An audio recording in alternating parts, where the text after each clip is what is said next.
Welcome to Nameless Debate Radio, where radioactivity is contagious.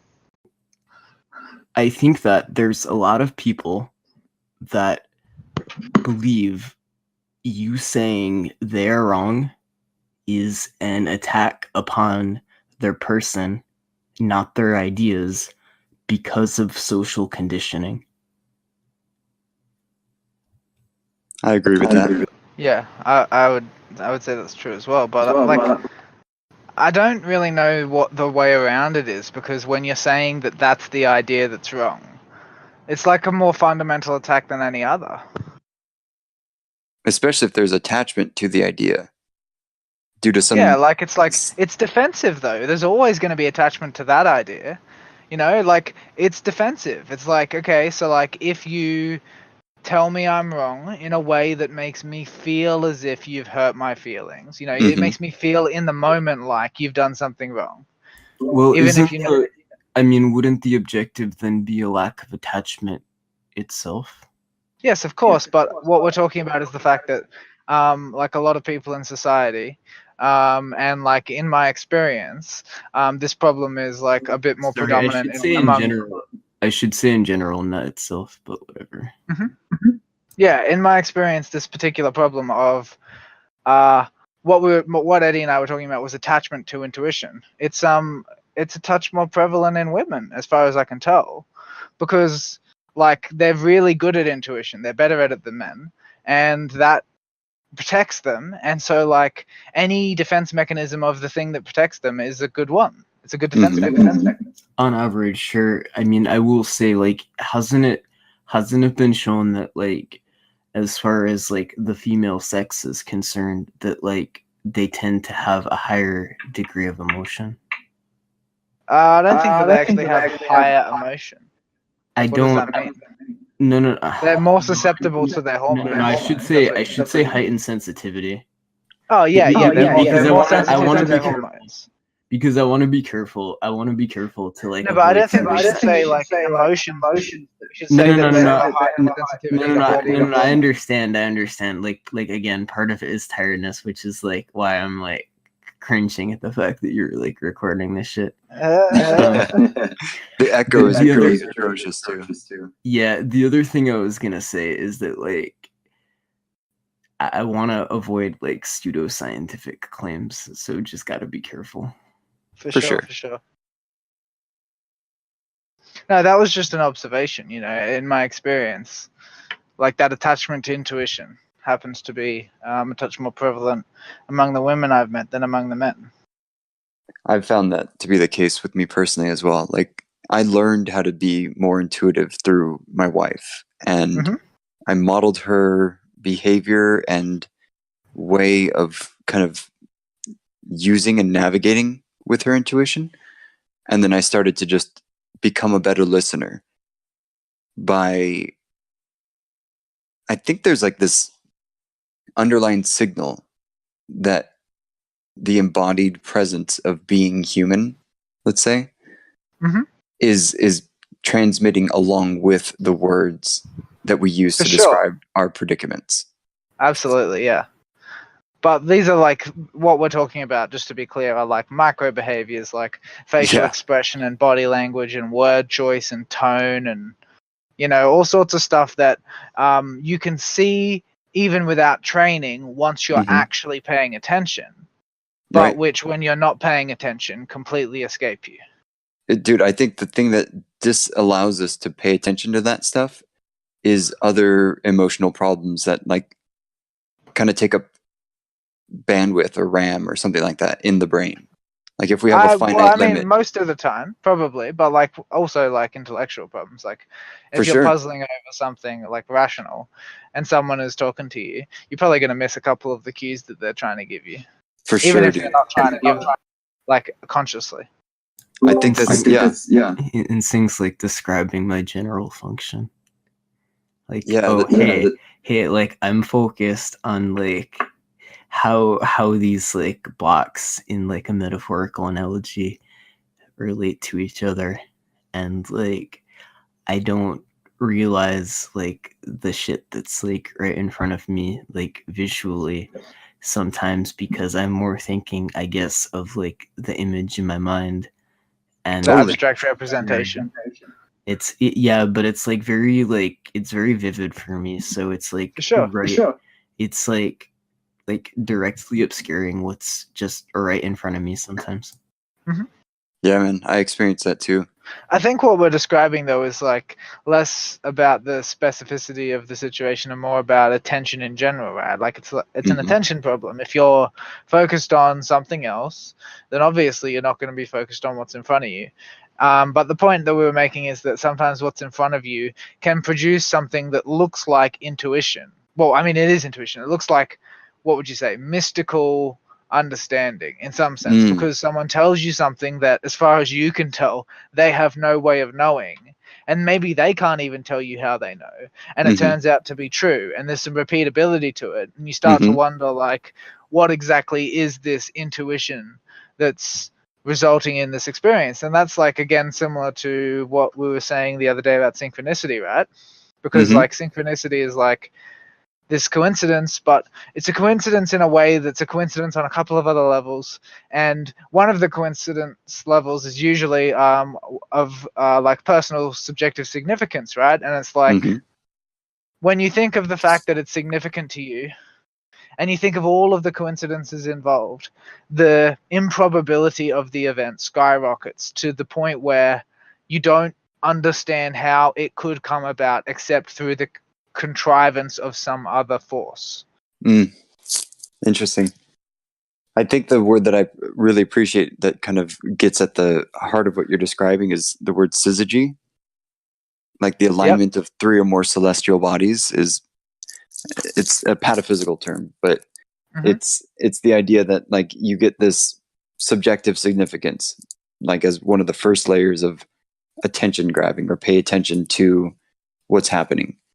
And then the next layer up from that, you kind of are reflecting back on the memory of, let's just say, a set of different empirical facts or data points or theories or just sets of information that we have come to either memorize or intuit or some other way of kind of pinging back and forth between that subjective significance and the memory of the relevance of how it fits into the whole kind of grand worldview or picture. And then you kind of get another layer up above that is the layer where I believe the tendency to paranoia and schizophrenia and several other mental health conditions are so slipperily able for us to kind of fall at that point, because we're not really standing on certainty in any sense of the word at that point. It's really just like the alignment of a really good feeling that's propping up our ability to even self-perceive at that point. That unless you have others that have a shared experience that give you that kind of intersubjective accord of what could be a transcendental layer, that's the space where I think so many shysters and gurus and snake oil salesmen and just people that smuggle in unnecessary abstraction that they find subjectively significant because they got there using it. It has utility or it has pragmatic value or something like that. They get lost in the bedazzlement of that kind of thing.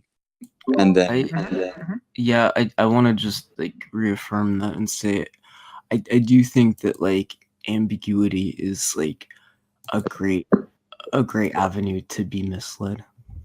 It is. Yeah, it leads people off into the space of, I'm going to make this mean what I want it to. Definitely. And I think like because of like our current, like the modern philosopher's obsession with the pragmatic theory of truth, I would say that the over-identification of the pragmatic potency of metaphor and simile leads people to make conclusions which aren't valid about like the foundation of linguistics, as in being a like transcendental foundation. You know what I mean? Like, if we think about Chris Langan's idea, that's essentially what it is. It's something like, you know, the world actually is the language you use to describe it. It's just a higher, what would you say? Manifold or something? A higher order language. Yeah, I guess. I don't know. Yeah. So so I have an idea, right? So there's like this like lack of clarity in like certain parts of language specifically, and like I'm gonna use that to sell like these super vitamin pills, which are like extremely important. Listen to me, they're gonna make you regrow a leg, I promise. You will have any appendage that you have lost, I promise you.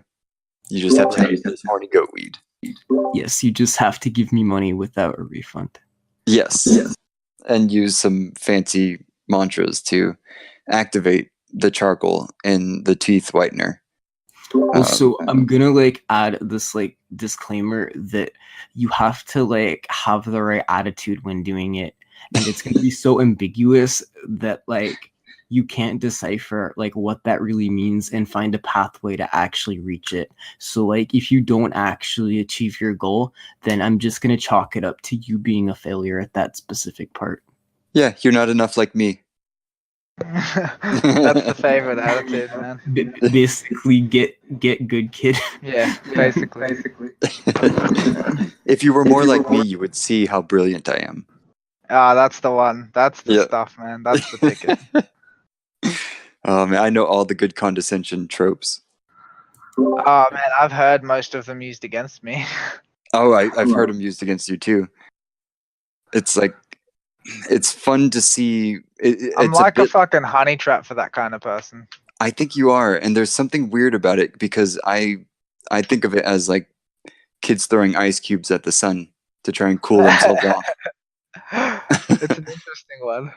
But it's just that dude, this is something that came up today, and it has to do with kind of the location of an object. Like I have a 2-year-old daughter, and she's kind of sick right now. Like she has a cold, so she's not thinking fully because she's got like this snotty nose, and it's really hard to get her attention. Tried to tell her, like her food was on the table and she was like looking in the opposite direction.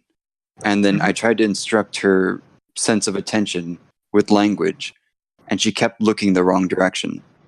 And it ultimately had to be what I would consider the thing that Matt does when it comes to like logic and argument and all that. Just like directly taking my finger in front of her eyes and pointing so that she couldn't miss it at the thing that I was instructing her to look at. That's a really interesting analogy, man. So let me try and tie it together now. Like 9 times out of 10, what I experience people doing when they're interfacing with your arguments is you're instructing them to look in a particular direction.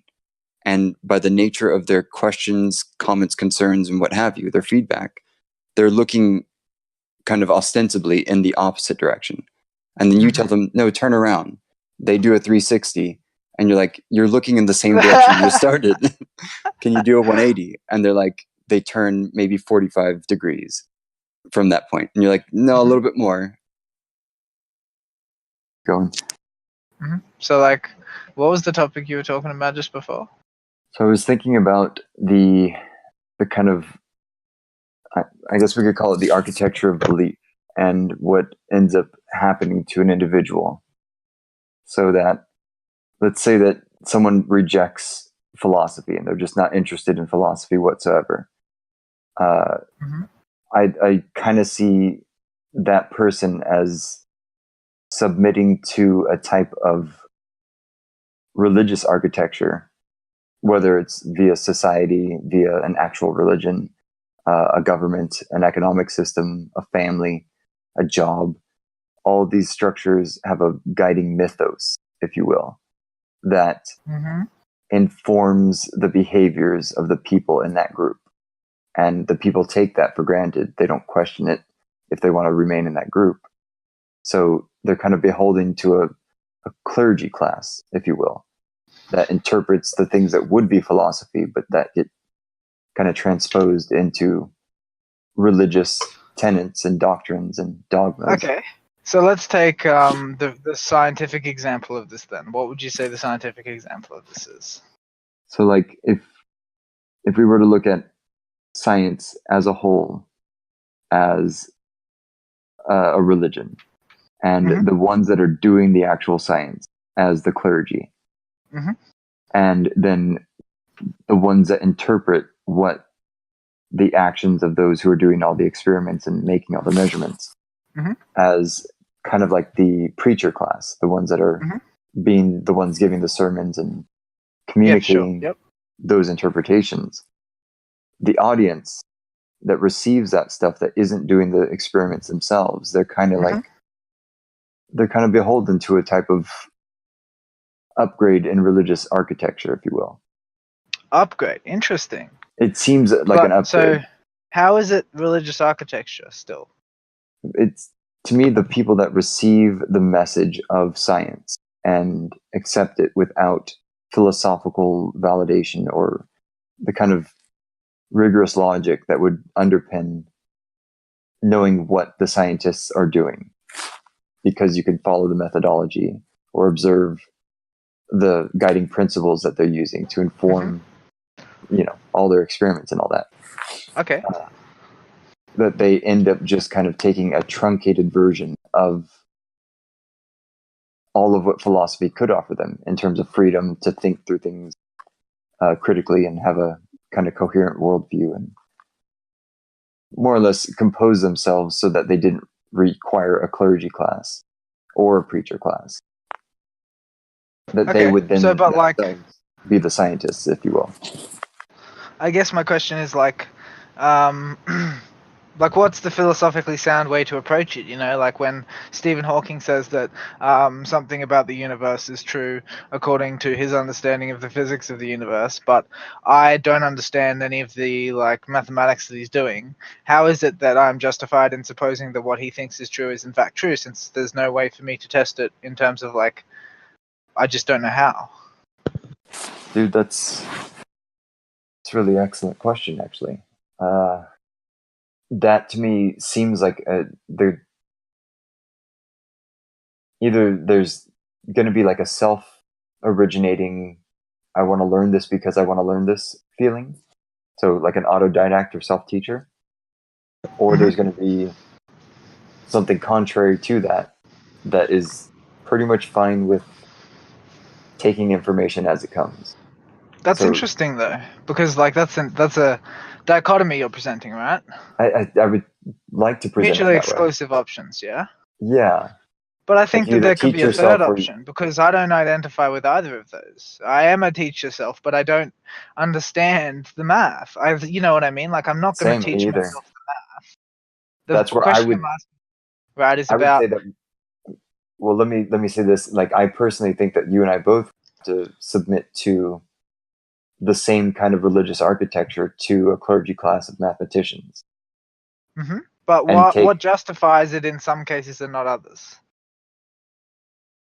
I would say the level of education that one is using. What does that mean? To me, that seems like I'm saying the level of education. Yeah, so like if they either self-educated or educated on what though? On let's say the topic of mathematics. Okay, but let's say we're talking about physics, right? Okay. And like I am educated a little bit on physics and mathematics because I learned it in science, you know. And like in terms of like in terms of like the phenomenon of physics, I happen to know like a lot about like various types of them because I'm interested in it, even if I don't understand the ways that the scientists are coming to their conclusions. I'm still like absorbing some information about it. I know things about physics, even if I don't know how to do the calculations myself. But the question that I'm posing to you is, what justifies my trusting that a physicist has their math right, as opposed to the religious person trusting that the theologian has their theology correct? I believe it's logic is the answer to that. But am I checking it? To me, I think if you can check the structure of the argument, that but it's not an argument. Like Stephen Hawking is like doing math. I can't test the math, and he's saying that like his calculations indicate X conclusion, and like maybe I can understand how what he thinks the calculation shows might indicate what he says it does, but there's no way that I can verify that his calculation is valid, and that's what everything is like founded upon in his argument, right? So like since I can't check his calculation, why am I justified in drawing the conclusion that it is correct? I don't know if you would be justified in drawing the conclusion that it's correct. But I do draw that conclusion. I think it's fair to draw the conclusion. But well, then I'm justified. That, to me, is the space where it feels like a leap or a jump. And I'm not sure if I'm... So if it's fair to think something, isn't it true that at the very least, to me, it seems or appears to be sufficiently justified to support my confidence? Yeah, let me see if I can respond with a comparison or analogy here. If we were to measure like Stephen Hawking's approximate distance from what it is that he's claiming is truth or is able to mathematically prove as a way to truth. If you're closer to him in distance to how you perceive yourself as relating to his informational like offerings, if you will, and you can validate the position that you're in as, well, I can see what Stephen Hawking is meaning when he says X, Y, and Z, and here's what that means, and that then that corresponds to my understanding of your understanding. Yeah, of course, yeah. But I feel like you've just put yourself in danger there, because I would say that that's exactly what the common people are doing with the clergy, right? The preacher knows his theology. That is the layperson's interpretation, and the layperson says, well, like, as far as my position, which is similar to his, goes, what he says corresponds with what I think a lot. You know what I mean? Yeah. And so that's how they validate their belief in what he's saying. But what I was asking is, like, it doesn't matter how good you are rhetorically if your, like, basis for truth is incorrect. So, like, their fundamental assumption of a preacher is incorrect. And, like, any reasoning that they form off that assumption, even if it may be similar to yours, is going to be incorrect because the basis is incorrect and they can't check it, right? Like, there's no way to check that there's a God. And that's the fundamental problem with the whole situation, is that they can't check it, they can't prove it, they can't show you. It's faith, right? It's faith. And in terms of ultimate... So the question is, since it's faith, isn't it true that I'm putting a very similar, if not the same, faith in Stephen Hawking's abilities when I trust that his conclusion mathematically is true, because that's the basis for his argument being true, and I can't accept that his argument correlating with my experience is enough grounds for truth when I don't understand how to evaluate its basis? Yeah, man, that is a bit troubling to me. Because what you're saying in terms of ultimate, I believe is absolutely justified. But in how? terms of well, let me answer how after this point. For, let's say, the average Christian, they're not actually, well, it's kind of demonstrable that they're not reaching into the actual ultimate, that they're just more or less, in a pragmatic sense, doing what is true enough for their point of view. And I would say that it is a type of order of magnitude that we're thinking of here. So of true enough? Yes. So, like, the order of magnitude that encompasses more true enough. But true enough according to what standard, I believe, is the question. To a mathematical standard, let's say. No, but, like, how do I know that it is true enough according to that mathematical standard? Where am I deriving that conclusion from? Because I think you're on the right track. This is probably like a different... The thing is, just quickly, the thing is that this is justified. What I'm saying, like, I do believe. The thing that I'm saying about trusting that Stephen Hawking's conclusion is correct, I think that's justified, and you're on the right track to the justification, right? Okay. What you said was correct, but the question is, how is that correct? That might be what I don't know. Like, I use a phrase, evidence-based trust, as a upgrade to faith. So what's the evidence? The evidence would be that you've seen and proven to yourself that math is a justified true belief of some form. Okay, I accept that. That's not quite it, but that's good. It's not quite it. Yeah, it's so by what mechanism am I verifying that Stephen Hawking's math is true? I'm using a mechanism. I am. That's how I justify it. Right. But the mechanism is not my evaluation, because as we've said, my evaluation isn't valid because I don't understand. Right. So what's the next best thing? If I don't understand, what is the next best thing? I'm thinking intersubjective understanding. Close. Definitely yes, correct. But the answer that I was looking for is people who do understand. Oh, yeah. Right? Thanks. Like, it doesn't matter if I don't, as long as somebody does, because maybe they could explain it to me. And even if they can't, what I can deduce from the collective, like, field of mathematics and theoretical physics is that when Stephen Hawking has done his math, all of the experts looked for me, and if they had found big problems with it, we would know about it. And the fact that they checked and that they know what they're talking about means that me checking would be a waste of time, because I don't. So let me ask, is it like a form of checking the checkers that we It's play? sort of, I don't know. It's not exactly that, right? Because Yeah. what I'm saying is that in every field that you aren't qualified, you just take their word for it. And the reason you do that is because you even if it is subconsciously, reason that even if you do not know how to verify that it is true, it's probably true that other people are checking. Well, this too, man, it might be easier for those that don't have that kind of connective knowledge between like mathematical know-how and what would be mathematical faith. That we can read, if we lack that skill, we can read humans in an easier way than we could read math. So we can read like the way humans in that field relate to each other. Like this is essentially another way to phrase what you said. I think I know what you're saying, but I feel like that weakens the argument overall for whether or not it is a true understanding. Yeah. You know, because if you're relying on the intersubjectivity of the consensus instead of like the fact that we're not saying that the consensus is intersubjective and that's why it's true. We're saying that the consensus is intersubjective, and the fact that all the experts have all come to the same conclusion about the consensus means that the reasoning doesn't have any flaws as far as the experts who would know are concerned.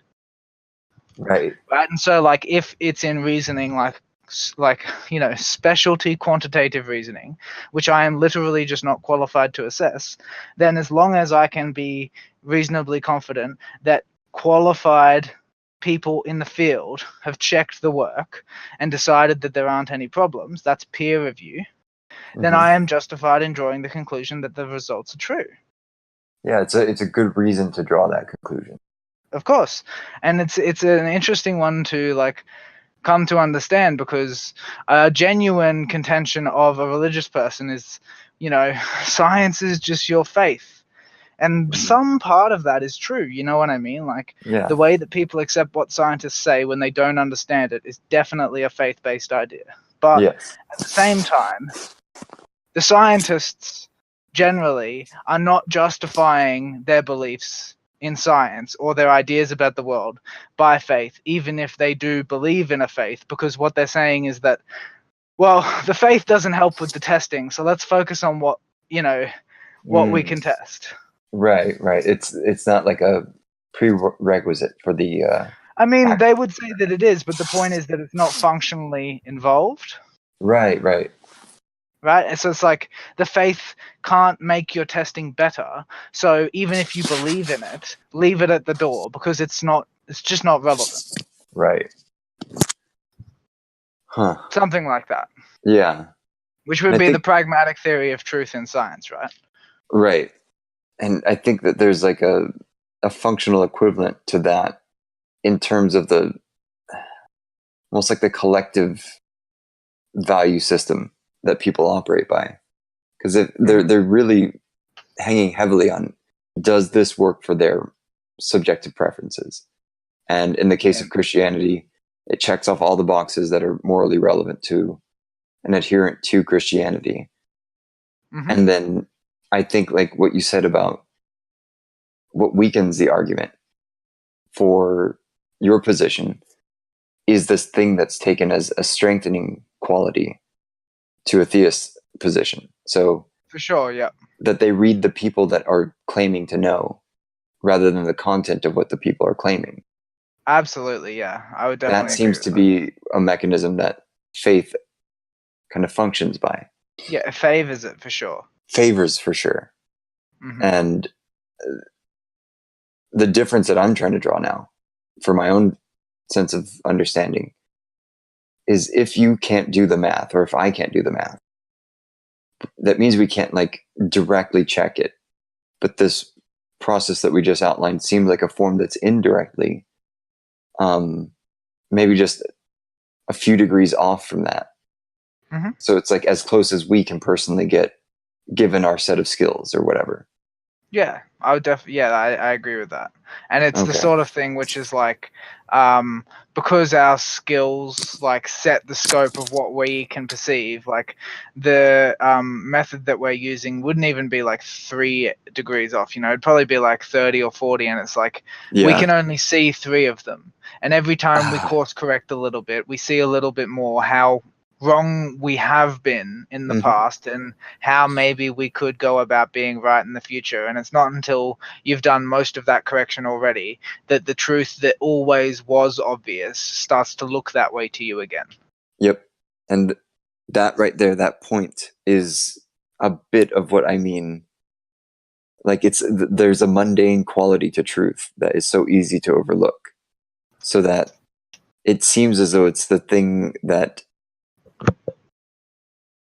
should be ignored because it's so obvious, or it's so taken for granted. Absolutely. So like when you bring it up, remember, I think, I'm not so sure exactly what philosopher it was. I thought it was Nietzsche in Beyond Good and Evil, but I remember I was reading a book of philosophy. I can't remember. I think it was Nietzsche, but anyway. And basically, the philosopher runs through like all of the like most primary concepts that we have, and I remember I'm almost certain it is Beyond Good and Evil. I see relativity in there, and it's like 1 of 8. You know what I mean? And it's like it's not as if people didn't know. You know, like we did. Of course we did, but it's just that there's shitloads to look at, and who the fuck knows which one is the most important one? It's not immediately clear, you know?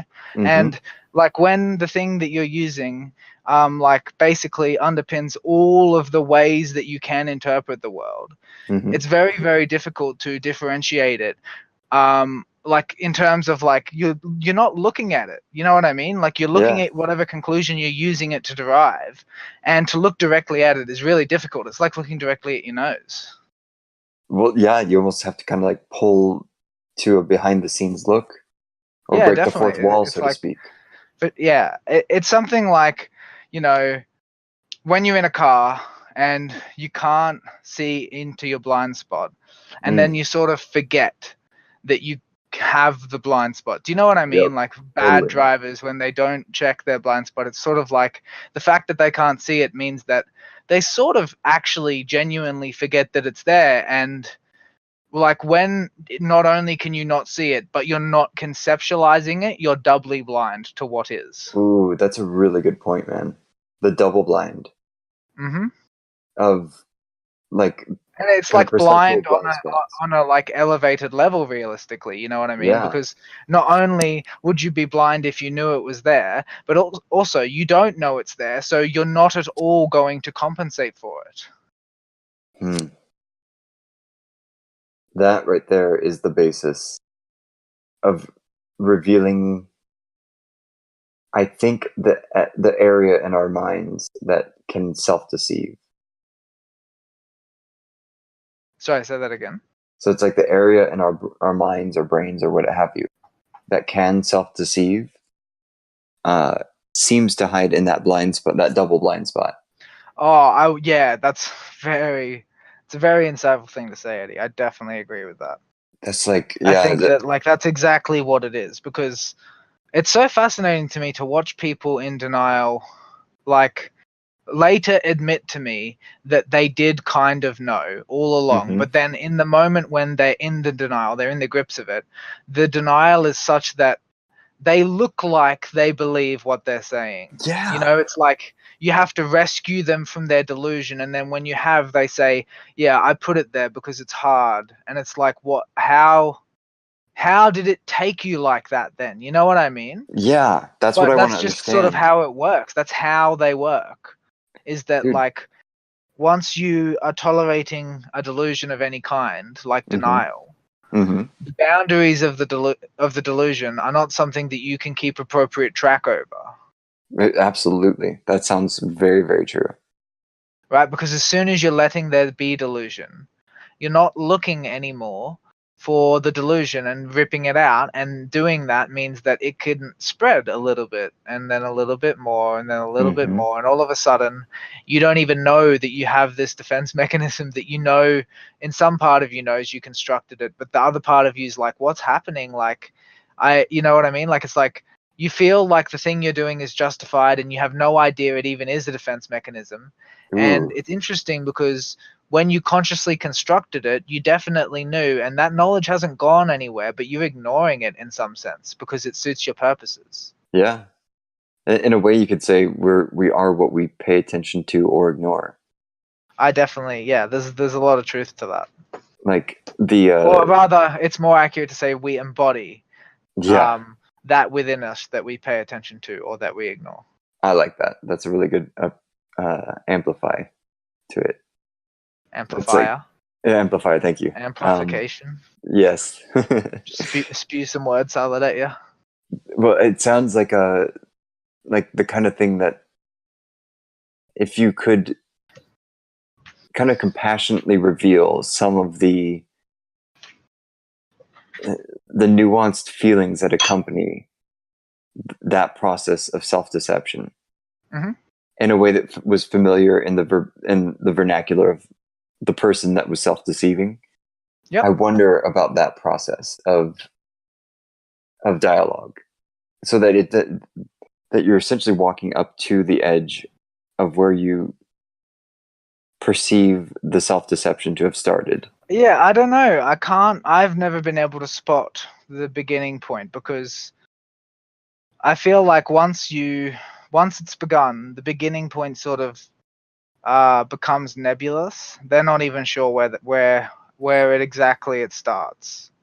What's funny is I've done that for my kids. It's helpful, right? Because it means that if you're not sure where it starts, then when someone's sort of like trying to pin you down on it, you say what you know, but you can't like get down to like saying something incriminating about yourself, because ultimately like you aren't considering it as part of your relevant information. You know what I mean? And like that's the way that you get away with lying. And if you are considering it as your relevant information, then you hear people making the mistakes like changing their tense to, like, for instance, if they've killed someone, you know, they say like they were really close to me and they don't notice, and it's like, it's stuff like that, you know. It's like the way that you talk reflects what you think, and they correspond to each other in a way that we don't really understand, such that after talking a certain way for a certain while, you get confused about what you think. Yeah, because lies are much more difficult to keep track of.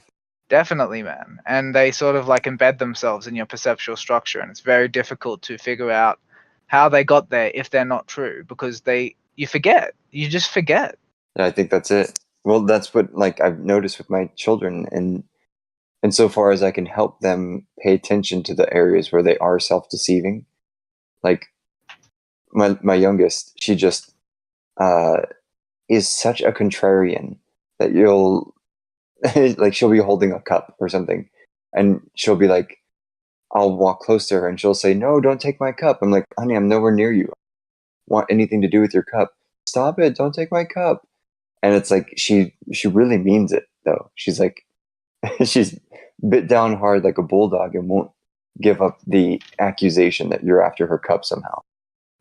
And it's like, it's an interesting one, right? It's very interesting because it's only starting now at the age of 2. Well, I think it's because you first start to understand deception around that age, and what you do is you go, okay, so maybe you're deceiving me. What would you say if you were deceiving me? You'd probably tell me that you didn't want my fucking cup, you lying piece of shit. Yeah, that falls right into my patterns. I've got you mapped know what I mean? Like, it's like, I expect that you would say that to me, you know? Exactly what a cup stealer would say. That's exactly the stuff, man. So, and I do think there's something to be said about at least in childhood development, age of 2, they're not called the terrible twos for no reason. That's usually when they start to experiment with like fictional frames of reference, like pretending to be something they're not. Yeah, for sure. I think I've never really had the opportunity to observe a child like conceive of lying, but I feel like it would be very interesting. I think you would get a kick out of it, and Probably, man. I feel like it would really inform my understanding of what it is, you know what I mean? Because like I don't, even though I have a rough understanding of how, it's that sort of like it occurs to you at some point that like some people have said some things to you that weren't true. It's like, whoa, yeah, you could do that? right, You people know what I lie. mean? Dude, there's a great Yeah. movie with Ricky Gervais called The I Invention think of I've Lying. seen it, man. It's a Yeah, great I'm pretty movie. sure I've seen it. Yeah, really It's good. a really good concept. Definitely did. Hey, what? No one knows how to lie? Just imagine like being the first guy to discover that. Yeah, you'd go crazy with it, man. Yeah. You'd do whatever you wanted. All powerful. But it's so interesting, right? Because then it brings up that like really fascinating like I thought about it for a long time, and it's like when you are able to do anything, all of a sudden, there is no mechanism of value if you are limitless. Right. Because Absolutely. the things that you value are like entirely based on the limitations which bind you, and like the fact that you think things are urgent, the fact that you think some things are better than others, all have to do with the fact that like, you're running out of time, and if you don't prioritize things, then you're not going to get the best out of it that you could.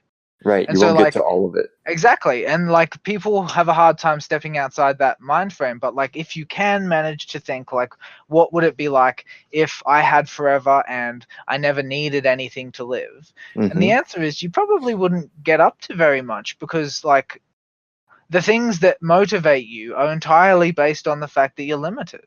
I couldn't Like the agree more. motivational systems which drive you, they're founded on limitation, and having no limitation, I don't see how you could have motivation in such a situation. Well, one of my favorite thought experiments that I think Terence McKenna characterizes really nicely is the imagine you could do anything or be anything. And Yep. he starts recounting like his kind of trivial human-based wishes that he would gratify at first. And like living in Versailles and having the entire, I think he said the Catholic library underneath, like just access to all the information that he's ever wanted to read and all that. For sure, and he says he gets like, a few seconds into this and he starts going, no, but wait, I said anything. Like, why Versailles? Why this? And he kind of dismantles the value set that he presently held. Absolutely, like, yeah. And he just starts going, like, you go for fun. Okay. Yeah, like, yeah. He says he does the cowboy yeehaw, and he just blasts up into the sky and starts flying. So you start experimenting with the idea of power, essentially. Yeah, like what could you do if you would do anything? And the answer to that, like I was saying, like it's different if you change from a limited being into an unlimited one. Do you know what I mean? Right. Because you probably would do quite a bit to begin with. Yeah. But it would grow boring. And Very eventually the only thing that you would ever want to do is die, because living forever would not be good. Because the thing is that the things you can do are not always going to be interesting if you can do all of them and you have eternity to do all of them. Well, where's the variety? Dude, God mode in a video game, if you unlock it too soon, it gets definitely, the game is boring. Yeah.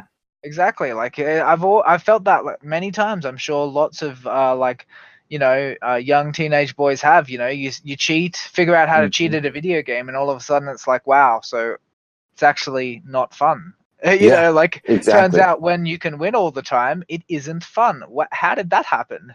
It goes contrary to what you would think from an unlimited form.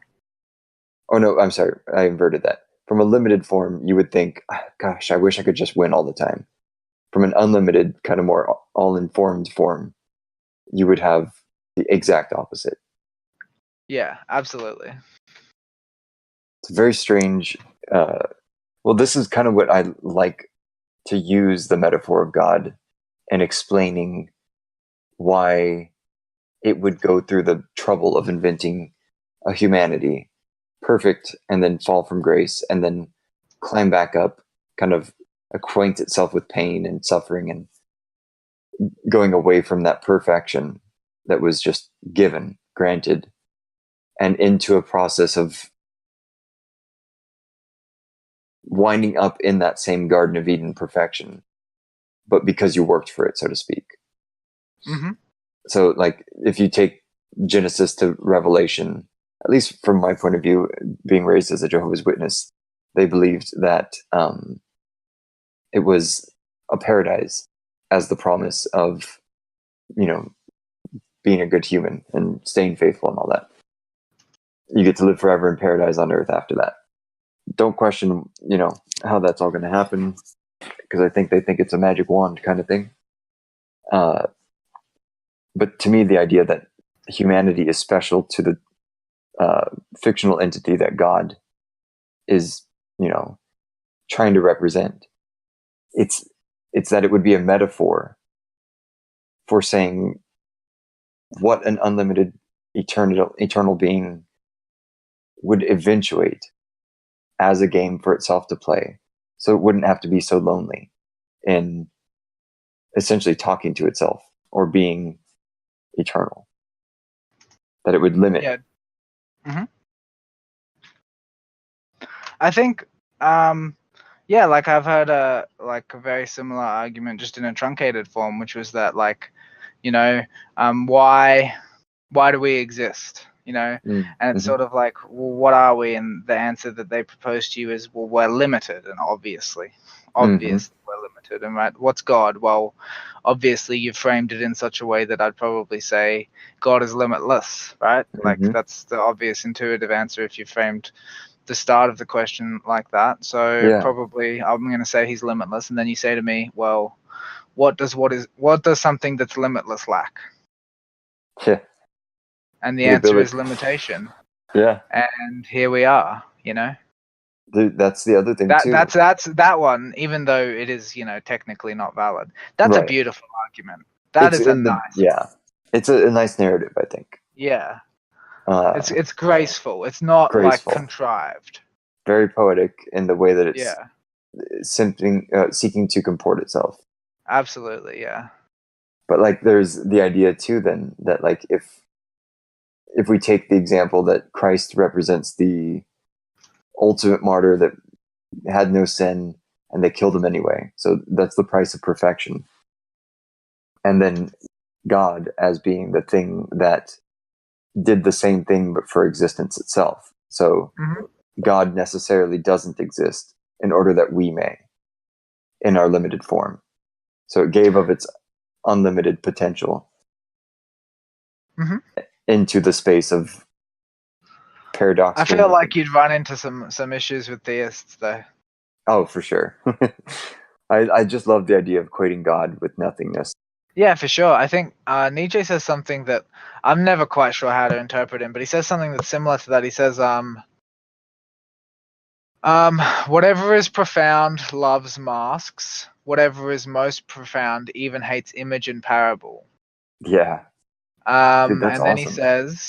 And then he says one more thing. He says, what is it? I think it's I'm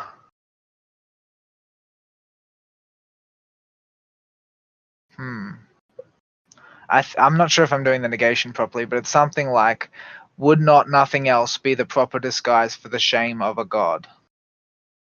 That is interesting. And what I take that to mean, there's a couple of things it could mean, but what I think it probably means is that, like, if there was a god, right, then he would be the most profound thing. Okay. And so it would be like natural for us to always get it wrong, because he would be so profound that he would hate even representation, even if it wasn't good representation. Being represented, he would despise it, because it would mean that his profundity was limited. Yeah, dude, that's right. And so then it says, like, it's sort of like along the lines that you said, right? It's like, would not nothing else, I think that's what it is, but it's basically like, wouldn't like the non-existence of God be the proper disguise for the shame God has for the fact that we know him, that he actually isn't there? You know, like, you can say he exists and that shames him, so he's not actually there so that you cannot shame him. Yeah, dude, that's a really, really nice way to put it, actually. Yeah, it's a very interesting idea.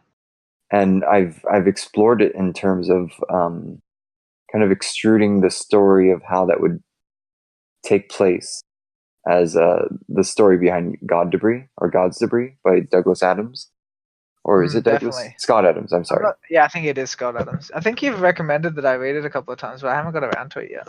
It's just a really poetic, once again, way of putting, I mean, what would be blasphemy in Catholic terms, or the ultimate sin, because like suicide is such a bad thing in Catholic eyes, that that God would kind of sacrifice itself in a kind of self-suicide, and in that explosion we would just call that the Big Bang, and then the reconstitution of awareness to observe that explosion. That's pretty interesting, man. That's a fascinating idea. It's a really nice and beautiful, what I call, ontology. It sounds very nice. Like, just, I mean, I don't think it's true, but it sounds appealing to the mind. Totally, man. It's a compelling narrative. Definitely. And I think it can be communicative in terms of how some of the mystery that surrounds the enigma of existence, as it were. Absolutely, man. That there would be some narrative instruction that we could glean from that would mean, okay, like if we view the coalescing of minds that are in kind of instrumental harmony, that they could form a good enough band to start playing together. And that those things would be the things that could realize what took place in that act of self-destruction, and notice how it is that humanity in its present form is kind of possibly even a mirror example of what led an all-knowing entity to do such a thing, so that it could have the type of freedom that we experience as humans. It's a very interesting idea. Like, obviously, I don't accept that we do have such freedom, but like, I don't either, in terms of like, you know, constructing a compelling narrative that seeks to justify it, I definitely think that it sounds very interesting. That's why I love that book. But it's one of those things where, like what you said about that quote with Nietzsche, it's like I take on the preference that he's describing God to have as, like, use a parable, but to attach to it, or use a representation, but to attach to it, that's the sin, so to speak. And that ultimately there would be a way to know how to interface with the ultimate truth of reality, but that our way of talking about that thing, if it didn't constantly update for the new information that humanity was overcoming its limits with more functional tools to help it kind of carry the burden of the information load, as we updated our understandings, we would see in time, like I can look back on my writings and see where I just subconsciously used the word free will because I didn't think there was any problem with such a thought. That we would be able to look at the kind of journal of humanity as the history of philosophy, and all the mistakes that we made along the way were so instructive to helping us understand the ever more shit, I lost the words, but the way that we can approximate truth in an ever clearer way would be by virtue of the fact that we made so many mistakes along the way. I definitely agree with that. And I fundamentally believe that it's a true statement to say that the path to what is true is paved with what is not. Yeah. That's how we outline the contour of it, at least. Definitely, yeah. But that was you had a meme today. Mm. It was a black hole one. The Event Horizon. Yeah. That's right. You're my property now. Yeah, my dude. That's funny. That's a good one. I'd not even seen that meme before, but it was Me like either. yeah. I Seems like a pretty recent one. But it's a funny one to install there. Just I didn't mean to, but it came to mind right then. Oh, definitely. I shared like a couple of the datalogical memes you made with Dark Master a bit earlier. Oh, nice, dude. I should. Yeah, I was thinking I should throw some of those in there. Definitely. You should cook up some more, man. I think Cook up I some more got of it. them memes, you know. I'd Them love to. memes. Get them memes, boy. Exactly, mate. Yeah, dude. Well, that's what I'll try and do with some of these things that we talk about. They'll percolate in there, and the ones that kind of rise to the top, I'll shoot you some For words sure, and dude. some images, and we'll see what happens. Absolutely. I mean, I still have to reply on that Facebook group. I cannot believe how slack I actually am in real life. It's crazy. It literally defies belief. I just can't. Well, I imagine this kind of ends up feeling like priority because it has at Well, least. yeah, but I mean, still, you know, like it's just shit. It's just shit of me, and I'm just shit. I can't figure out how to not be shit. It's ridiculous. I don't know how to give you advice there either, because fundamentally, man, it's like I have to see it as somewhat like destiny. Mhm. Like this is a weird. It might be an equivocation, but Weird flex, but okay. yeah, let's have it that way. Okay? So if everything that happens is destined, so to speak, and every choice that we make, it could be no other way. Every inaction or non-action, not unchoice, what have you. All that is the way it should be for some future yet to be determined state to our perception. If we look at destiny as the thing that is obvious in hindsight, maybe that's one way to put it. I can find a way to justify every fucking lazy thing or flaky thing. Who can't though, you know? Yeah, and that's the I think thing. that's the basic standard that I use. It's like, is this different from the sort of thing that I notice other people doing, which I don't really like? And it's like, no, but then it's like, okay, so how not to do it? Nothing's coming to mind. Yeah. Because like part of the problem is that like there's a lot of shit that I want to do, but I happen to be a lazy piece of shit. So when it comes to actually doing all that stuff, I happen to say to myself something along the lines of, I can just do it tomorrow. Yeah. You know? And like when I haven't done that, like when I've like planned a lot of shit, what happens is that like it'll take longer than I've estimated, probably because I'm not very good at being prepared or whatever. Or double booking. Yeah, or then I'm like I struggle with punctuality. You know, there's like lots of reasons that come together to form the unreliability, but ultimately it is the same thing.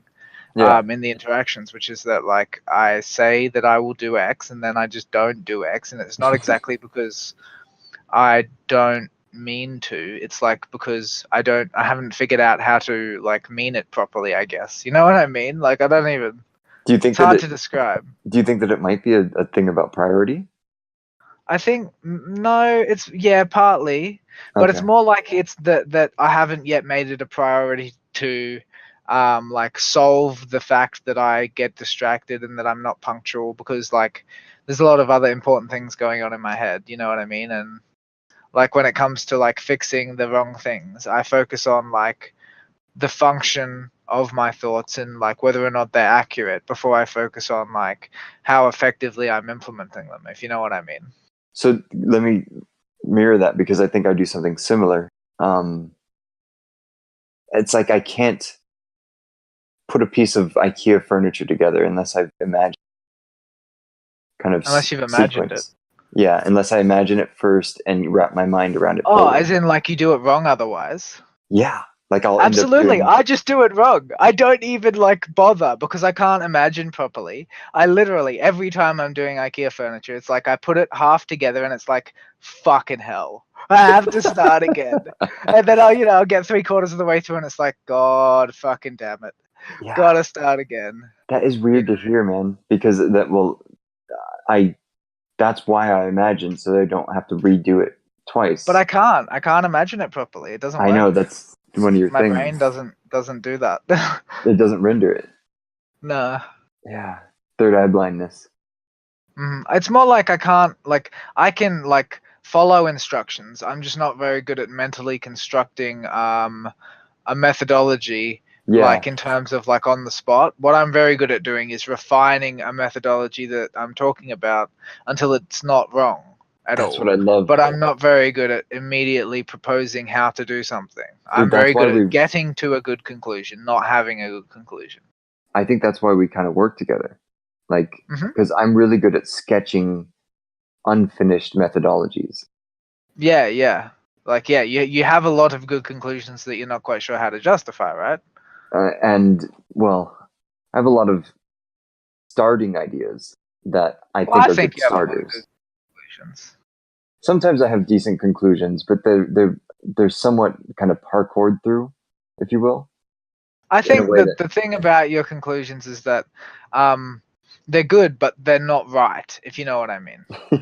Yeah, I think I do know what you mean. Right, like it's a good attempt. You're doing it properly, but you've not got the correct answer, and the reason that you haven't got the correct answer is that you didn't have anyone to instruct you on what was incorrect. Do you know what I mean? Like that's right. I've been self-correcting. Yeah, and ultimately, like I'm not someone who self-corrected. Do you know what I mean? I'm someone who like tried very hard to self-correct, but ultimately relied on my smartest friends to self-correct me while I was like focused on producing revolutionary thought. So it's like, I have like this idea, and it's like, the thing that I'm doing is not self-correcting it. It's like I'm explaining to you why it seems correct to me and asking you to tell me if you stop following me, and if we get to the conclusion and you haven't stopped following me, maybe it's correct. And the more people I tell, the more compelling that case becomes. Do you know what I mean? Right. It's a really just such a stroke of insight that you came upon a way to kind of communicate to that space. Yeah, and then definitely, kind of man. Back it with a little bit of the structure of consistency that you would need in order to make the words mean what you're intending them to mean. For sure, yeah. And like if people used words the way that you have, I don't doubt that clarity would be kind of a byproduct of that. I think in general that's true, but I feel like a lot of people who are speaking rigorously think that they are speaking with sufficient rigor when they're not. And so it's kind of hard to tell the difference between someone who thinks they're talking properly and someone who is. Well, do you think that that's because you have like a healthy dose of agnosticism kind of running through your veins? No, I think it's probably because the fact that I'm so confrontational, the fact that I am not agreeable in any, not at all agreeable, means that like I'm like most of the time when I'm talking, I am isolating myself from other people. And so I have like consciously built a process wherein the people who I don't isolate myself from, I'm like using them to check my work to make sure that I'm still making sense, because I recognize that the way that I talk is isolating in a way where maybe my ideas are wrong, but no one's there to tell me. That's what I think we are both kind of hoping for in terms of a counter argument against laziness that would compel us out of the pit of comfort that it kind of it's just it's a cozy spot for me, man, and I could go through a whole host of bullshit reasons that my wife rejects every time. Yeah, definitely, man. That's the thing, like it is isolating to find a way to make yourself right in a kind of absolute individualist way. Definitely, man. And like I'd love to actually have you written more on that topic. Yeah, I have a bit, but like it's not sufficient that like it would be, I want to do more than I have, so I'm not really comfortable like because I think like I've been talking about it, but I haven't done anywhere near the amount of work that would be reflected by the things that I have learned recently. Right. Right? So like it doesn't seem appropriate to like consider what I have so far, what I will have, because I'm sure it'll change in such a way that maybe it won't even look like what it is. It's funny, man, because from the first moment that we met till now, you're one of not only the fastest learning people, like everything that we've talked about, you and I have influenced each other's ability to update the way that we are kind of making sense out of things. Yeah, definitely. Like, in a way, I've wished for that kind of process with at least one other human on this planet. And I said to myself, like, let me back up a bit. From the first moment that I kind of experienced what I call enlightenment to now, the knowledge of that experience, the qualia, if you will, was unchanged.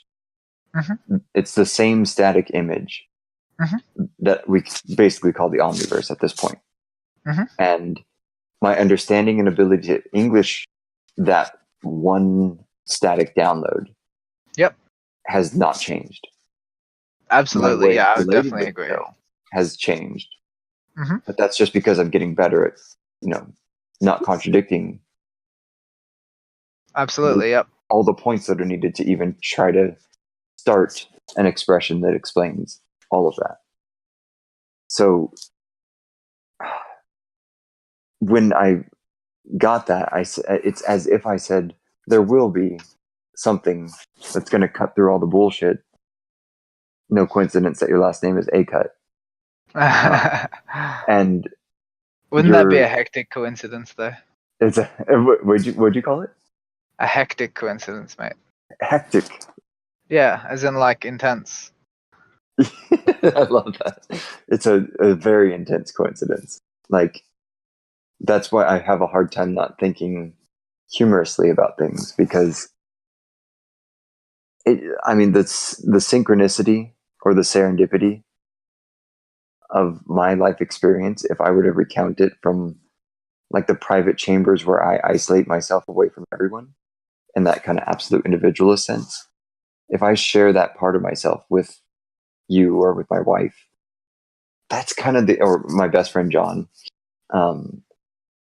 that's kind of the extent of who I feel is either A, capable of understanding what I'm saying, or B, said, I mean, this may be an asshole thing to say, but I mean to say worthy of hearing that part of me. And I don't know why I think that way about it. Worthy as in, should I waste my time trying to explain, the sum totality of it all? So it's not exactly worthy. I'm not sure. Not exactly worthy. Okay. I think capable? What you mean is like, no. That's what you said that already, but it's more like,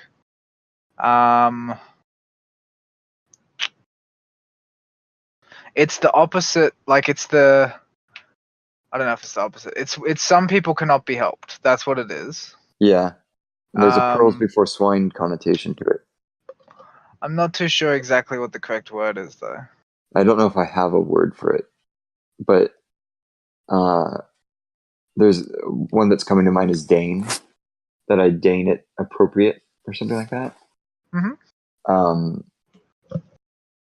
It seems inappropriate to share this part of myself.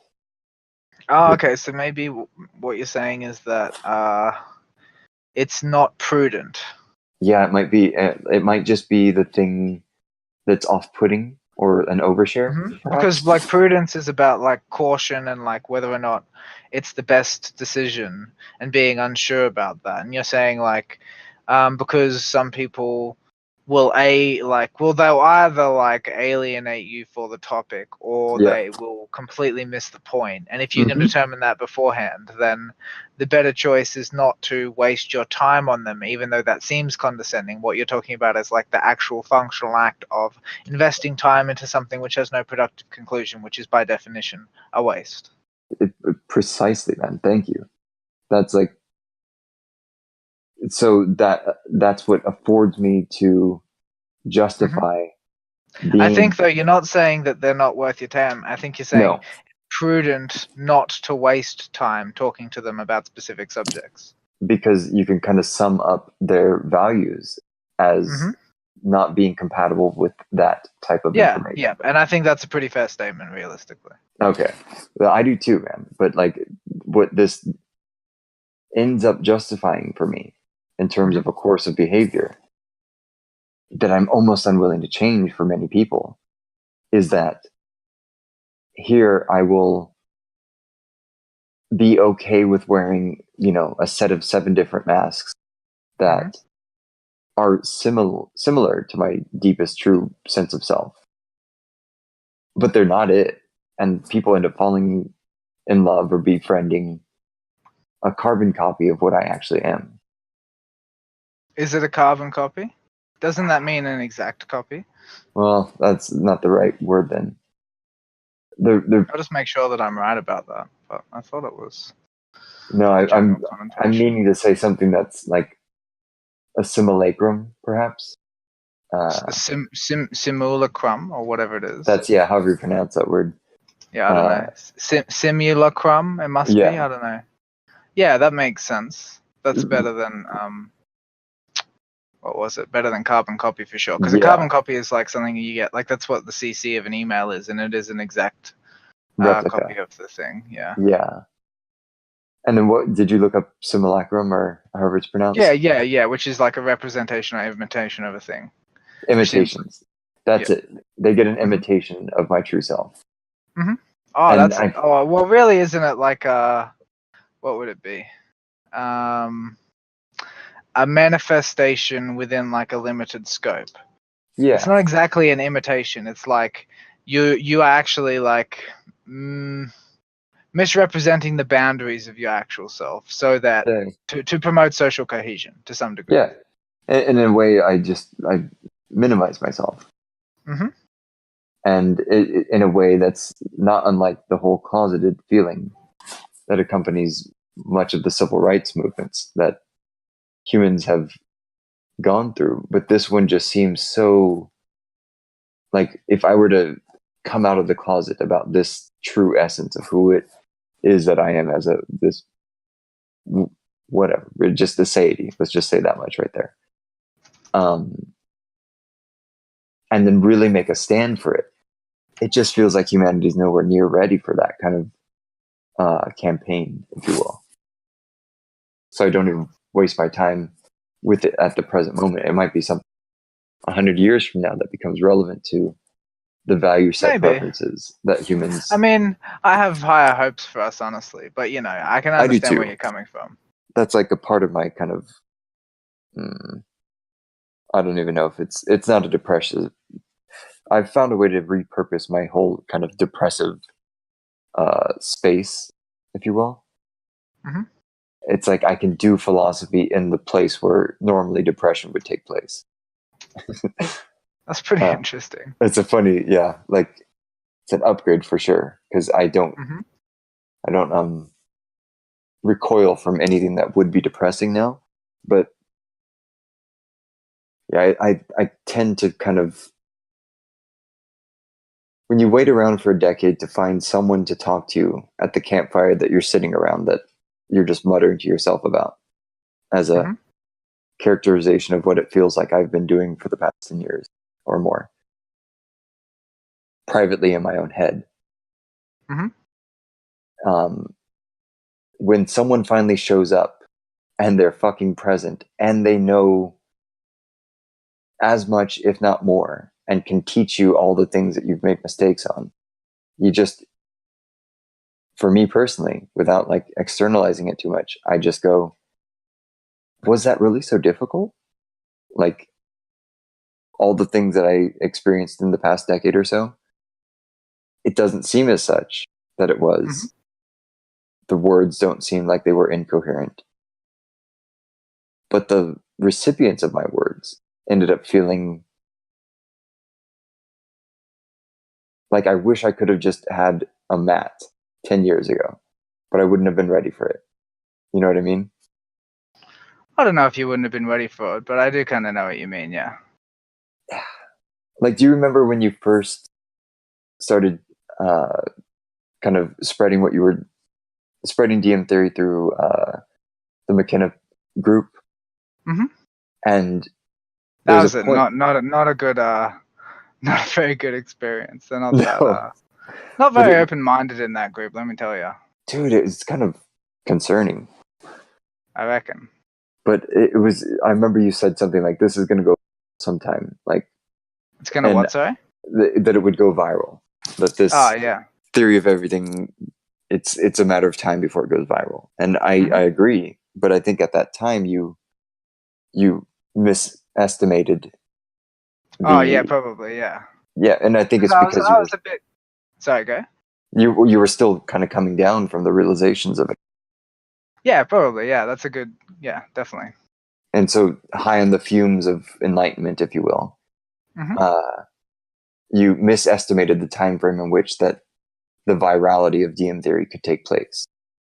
It's a common mistake that I think every human ends up having to make at least once, but it ends up helping you orient your kind of sense of time in terms of the social time that humans are going to end up being able to adopt the novelty that visionary states and, profound spaces where logic is able to accommodate. Like, that is such a confusion buster. If you can bring logic into a space where normally mysticism prevails and people are like able to do these kind of like we said, mental gymnastics that allow them to peer in the place where knowledge usually, they hold the architecture of knowledge. And the people that don't know listen because they want to know. But if you have a way to arbitrate between that, well, the jig is up. The entire game that's predicated on unexamined assumptions, which is substantial across culture and across time, quite literally, the jig is up. And you translate that message across all the dialectics on all the dialects of our planet.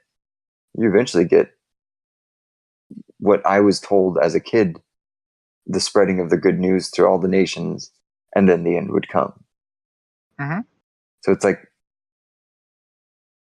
it's an interesting way to look at it, right? yeah, like language would be the thing that saves and or the thing that just destroys because we don't align. If we can't align on a basis such as DM theory is at least trying to represent, I don't see the efforts of humanity to try to intertranslate from custom frames of reference, such as gauge symmetry, or such as that suggests. I don't see that as the answer. I see it as a band-aid approach, or it would work provisionally. But as an enduring kind of everlasting truth, we can't even get close unless people get to this place where a conversation like this is even entertainable. Yeah, I would definitely agree with that. And how abstract must it sound to people that don't know what we're talking about? Very, I would say. Yeah. Extremely. Like, I'm finding for me personally how much you're willing to meet me in the clouds. Almost like a Dali elephant. Like Salvador Dali, the artist. Like, you're willing to stretch your legs up into the clouds to come sit with me as I pretend to meditate. Pretend to meditate. Yeah, in some ways No, you're I helping definitely me. think that like part of it is that you have such a vivid imagination that you can't tell the difference between what you're imagining and what you're not, in some sense. Yeah. Which part of Which it is, is that's the exact opposite of the thing that I have, which is like I can't imagine things. So the only way for me to represent them is to say that they make sense, so they have to be true, right? right. So direct. so direct that most people will deflect.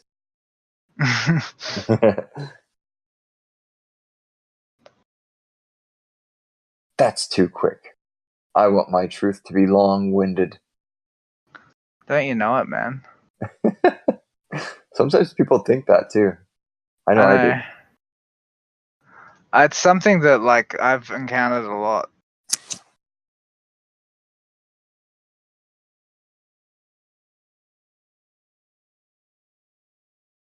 Well, thanks, man. I appreciate you hearing any of this out anyway.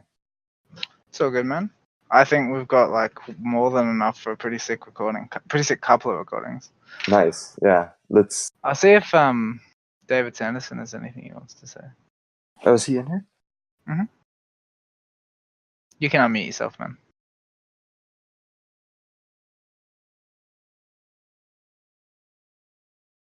Okay. Hello?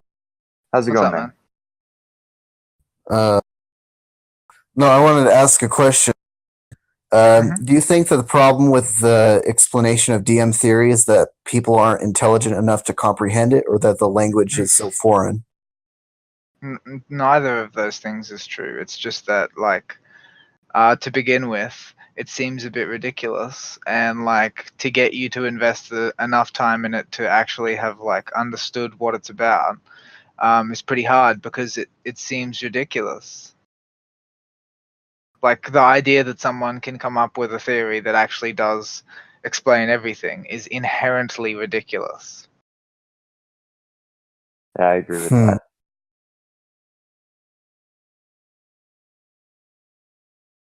So, you know, like it's just basically that like your inherent skepticism, you know, sort of like tells you, you know, like if you don't understand it and it sounds like it's probably bullshit, it's probably bullshit. That's basically what's going on. Mm-hmm. And like, so you dismiss it before you have properly understood it on the basis that you think you do understand it, but you probably don't. It's not it's not that you're not intelligent enough to understand it. It's that you haven't put the effort in yet that would be required. And like when you tell me what you think it is and I say, well, that's wrong, that pretty much proves that you haven't understood it. Well, have you like debated people on the subject? Like in person? Yeah, of course, yeah, dude. The dude who wrote it and I wrote it down, but like the dude who created it with me, Chris, like he and I have had like hundreds of hours worth of argument on the topic. So much. That's how we developed it. Is we argued about it until we finally agreed about what we thought. No, I mean like explaining to like people on the streets or something like that. Like on the streets, like a preacher. Well, not necessarily. Look, yeah, I tell the people I know in real life. Yes. I tell all of the intelligent people I ever meet. I tell them and I say, can you tell me what's wrong with it? And they always say the same thing. They either say no or they say, I'm not qualified to give an answer on this topic. That's the conclusion. Okay, to begin with, they often disagree with it. They say that's wrong. But the thing is, you have to walk them through this dance, which is like, okay, well, like you think it's wrong, but like until you can tell me why it's wrong, it's a bit unfair for you to just randomly assert that it is wrong. If you can't even justify that claim, probably keep it to yourself until you can. Yeah. Maybe you could talk to some like professors, people a little higher up on the rungs. Yeah, but still, everybody who you show it to is like, well, this looks correct, but also probably isn't. So I'm not willing to tell you that it is correct. I'm going to say, like, I'm not properly specialized because very few people in my country are properly specialized to assess it.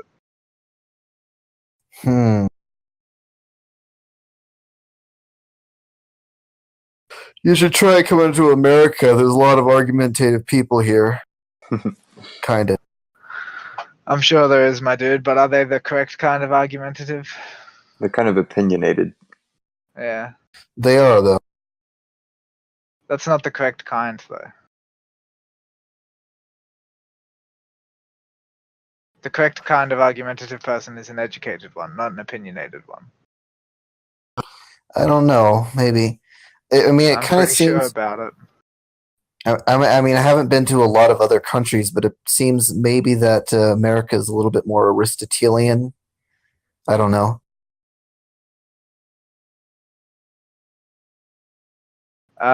First of all, as far as I can tell, that name would be pronounced Aristotelian. Oh, I've heard But it like, actually. I don't really understand like where you're getting that from exactly. I don't know. Maybe it's because of, like, the different, like, compared to the East. I think we get our philosophy from, like, different sources. Yeah, but, I mean, compared to the East is the rest of the West as well. You know, like not just America, man.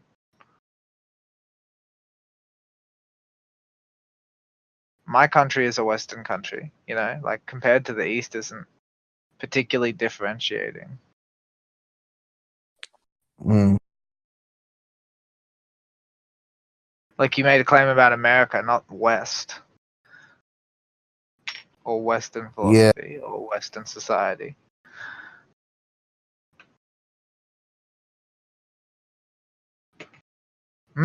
Interesting rebuttal. What do you mean?